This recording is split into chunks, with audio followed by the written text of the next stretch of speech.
wanna be down with the king. It's the Sports Kings. Sports Kings. Big Mike. He might fall off the wagon in the next 10 minutes. And Rob Calloway. It's about bringing talent. It's not about all the flash and glitz and glam. Not your average sports talk show. The Sports Kings. This is NFL legend, Work Done. This your boy D. Howard, a.k.a. Superman. I'm Jerome Bettis, the bus. It's Cam Newton. Holla at your boy, already. This is Hank Aaron, and I'm down with the King. Tell a friend, Kings is back. Absolutely back with hour number 2. Yours truly, Big Mike, here with you rolling solo while my guy Rob Calloway is in Las Vegas for the big fight, the Mayweather-Pacquiao fight, which hopefully we'll get a chance to talk about during the hour. I'm going to do something kind of weird today. Try to be a professional about this. I'm going to be listening to the draft in my headphones while I'm talking to you guys and doing the show. Don't forget, you guys can contact us via Twitter, Instagram, and Facebook. Let me open up my Twitter situation real quick so I can check out the guys who are going to be following the draft. Jason Locken 4, guys like Jake Glazer. They're going to give me the picks before the commissioner gives it to everyone else and give me time to, if I can do this right, I can actually have the commissioner as a part of our podcast here, giving out the first couple of draft picks, in particular the first one. I want to make sure I get the first one on here. To kind of give it that whole professional feel to it. Anyway, last hour I took most of the hour to talk about once again the Freddie Gray situation as it pertains to something that I've been hearing over and over again here lately. It's come back to the forefront. The notion that the term thug or the word thug is synonymous with the N-word, which I don't necessarily agree with it. I don't agree that's the case, But I went on ahead and addressed that, and I talked about some of the other. I forwarded a couple of stories that we had talked about previously on the show, as far as people get arrested. Brittany Griner, Joseph Randall, the kid P.J. Williams from Florida State, who's going to be a part of this draft. He's one of the better DBs in the draft, guy who made a lot of plays. I think he was the national championship game defensive MVP. As a matter of fact, he was. So now we're on to our draft talk. And man, okay, I'm going to address this Shane Ray thing quickly. One of the best pass rush prospects in the game out of Missouri, outside linebacker / defensive end. Defensive player of the year in the SEC. Here's the thing. The kid got pulled over Monday morning for speeding, and the cop smelled the weed. It was unsmoked weed. So he had some good stuff from what I understand. Not a guy who's ever smoked weed in my life, so I don't know about smoking weed. I don't have any experience in smoking it. I've been around it a lot, but it never interests me. Not because I'm some sort of good dude or anything like that, because I'm definitely not that. I was a kid who grew up having asthma, so it didn't make sense to me. I played football, and I wanted to be good at football, so it just didn't make sense to me to put smoke in my body, if that makes sense, So, and then by the time I was done playing football, I was like, yeah, I haven't done it so far, and the peer pressure never got to me. So, yeah, I'm good. I'll move on from that. No biggie. So that's that. That's happened to him. That coupled with the fact that he has a turf toe, and it's not very well known whether or not he's going to have surgery or not on that toe. I think that's the bigger deal than him having some weed in the car, because once again, I've got some things here on weed that I'm going to get to as we progress through the hour, because I want to keep my eye on the draft. I want to keep talking to you guys and, try to make this thing a free-flowing situation here tonight and just see how I do. So you guys are going to be my guinea pigs. Now, the other guy, Randy Gregory out of Nebraska, another young gentleman who failed a drug test. He actually failed a drug test at the combine and then self-reported that he let the media know that he failed the drug test at the combine. One of the other big parts of the story that came out today was the fact that he was asked about that during his combine interviews. People saying to him, when's the last time he smoked weed? They knew he had a weed problem, not weed problem. He liked weed. So he failed a couple of tests at Nebraska. So the question was posed to him by one GM or one person in the team management that, when's the last time you smoked weed? He was like, November. Well, if the last time you smoked weed was November, guess what wouldn't have happened? You wouldn't have failed the test in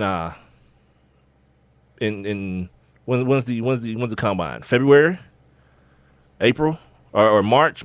I don't know. Whenever the combine is, you wouldn't have failed that then. All right, so we're going to try this. The commissioner is coming to the podium. Everyone's booing him, and he's about to give the pick. With the first pick in the 2015 NFL Draft, the Tampa Bay Buccaneers select Jameis Winston. There it is, ladies and gentlemen. Florida State. Jameis Winston, Florida State, is now a Tampa Bay Buccaneer. Wow. Think about that. Jameis, hopefully the muscle hamster, can return to his form at running back. You got Vincent Jackson, a 7'8" wide receiver. No, he's not 7'8". He's like 6'5", 6'6". You got Mike Evans, the youngster, out there. He'll be able to grow with him. The Tampa Bay Buccaneers, Vontae Davis on the defensive side of the ball, heading up that defense, is going to be. It may be a good look. Now Tennessee is on the clock at number 2. Now, here's the thing. I think Tennessee has pumped up this Marcus Mariota thing to try to get deals done, to get people to start calling and say, we want him, and try to get the best deal they can get. I don't think they want him, and I don't think they're going to take him.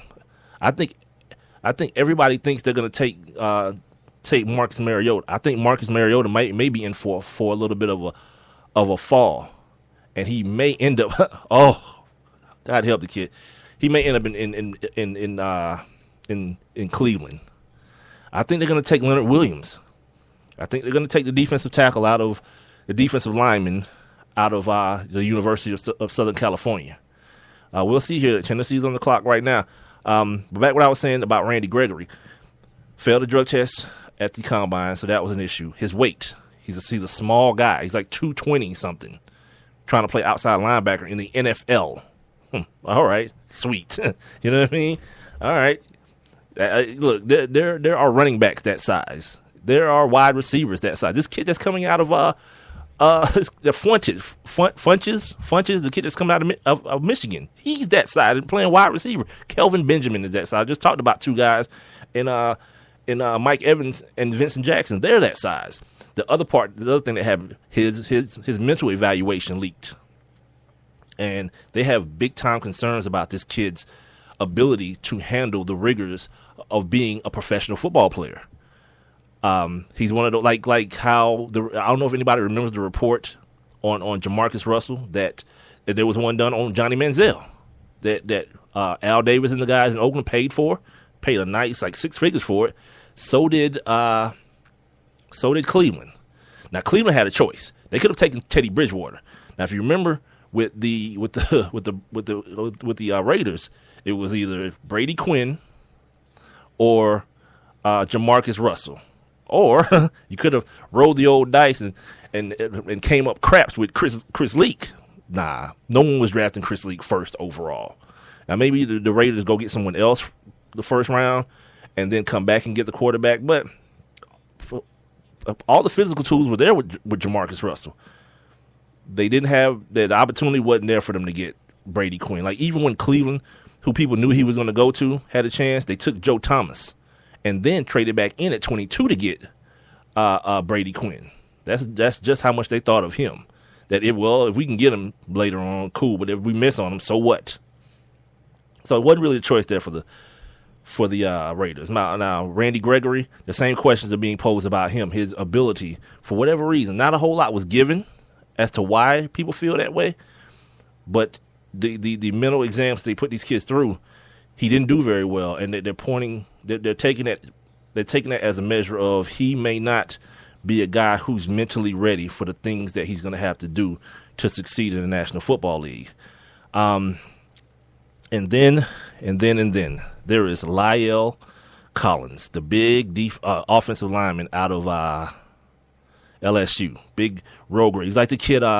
If you want to compare it to the kid out of Auburn last year, the kid that played tackle, and they moved him to guard in St. Louis. Like St. Louis was thinking about drafting La'el Collins, big road grader, not the best pass rusher because you know what Les Miles does down there in LSU. He runs the football. Not a whole lot of pass pro experience for the kid, but athletic enough where people feel like they can, they can mold him into that and give him the technique, and he'll be athletic enough to pick it up. But yeah, apparently his ex-girlfriend was shot and killed in her home back in Louisiana. I'm trying to find. I want to say her name as well, not just call her his ex-girlfriend. And he's been asked to come in to be questioned for this. Well, they want to know. They say he's not a suspect. Initially, yesterday when I reported the story, I was just like, okay, La'el Collins, they want to know what he knows about this thing. And then Rob was the one that said, that's his girlfriend, his ex-girlfriend. They want to know because she was pregnant, they want to know if that was his baby. And immediately after Rob said that, like, Ray Caruth just jumped into my mind immediately. Like, one of the saddest damn stories I've ever read. Ever. 38 years old, ever. It's the saddest thing ever. Like, if you want something to make you cry, and I'm not like a crier, like an emotional crier, but if I was, like, I had my old lady read it. Like, she couldn't understand, like, what the hell was going on. That was the weirdest thing to her. The young lady's name is Brittany Mills. She was 29. I think this kid's like 21 or something. Okay. Yeah, but she was murdered. And here's the quote from I don't know who this quote is from. It says, quote, "We have identified where La'el was." Oh, his lawyer, his attorney, Jim Boren, told ESPN that we have, quote, "We have identified where La'el was the day the lady was murdered to establish he was nowhere around." That don't even mean, end quote. That don't mean nothing. Quote, "We have offered to give names, witnesses who can vouch for his whereabouts that day until the woman's body was discovered. We believe that when police have verified the information that we will rule him out as a suspect in the homicide, just as I believe he should be," end quote. Problem with that is this. They wanted to talk to you yesterday, B, and you weren't nowhere around. You kind of skipped out on it. And today, his agent is trying to get the NFL, was trying to get the NFL to let him out of the draft to get this whole thing cleared up, if it gets cleared up. And then have him enter the supplemental draft. All right. The pick is in for the for the Tennessee Titans. Looking through my little situation here, because here's the thing. That whole Chip Kelly thing with Marcus Mariota, I don't believe it's going to happen. Like, I don't think he don't have enough bullets to make that shot. You know what I mean? He's coming from a team that just barely missed the playoffs to wanting to get up into the top two. Like, what do you have? Sam Bradford, a dude that's on the last year of his draft. So if you do trade with somebody, there's no guarantee that he re-ups with them. So they lose. They lose a player who, by the way, already has bad knees. Like, he's been hurt. He's missed the glass. So what are you really getting? And then that plus what? Your first and some future stuff. The one thing that Chip said he wasn't going to do. He said he wasn't going to mortgage the future for one player. Which, here's the thing. Like, I'm gonna give you my perspective on that. If you feel like you have your guy, if you feel like you have that guy, like, okay, let's think about people who we know about right now. Andrew Luck, right? If you think you got your guy with Andrew Luck, so let's ride. Here's the commissioner, everybody. Getting booed again. Hear that? With the second pick in the 2015 NFL Draft, the Tennessee Titans select Marcus Mariota. Wow. Oregon. Absolutely. Marcus Mariota is now a Tennessee Titan. Wow. I do not know how that is going to work out. To be 100% honest with you, I do not know how that is going to play out. Happy for the kid. He's a good kid, very family-based kid, one of those Polynesian kids. He's in Hawaii right now. Look at him. My man understands product placement as well. He got the new Beats endorsement. So he's not talking on the phone.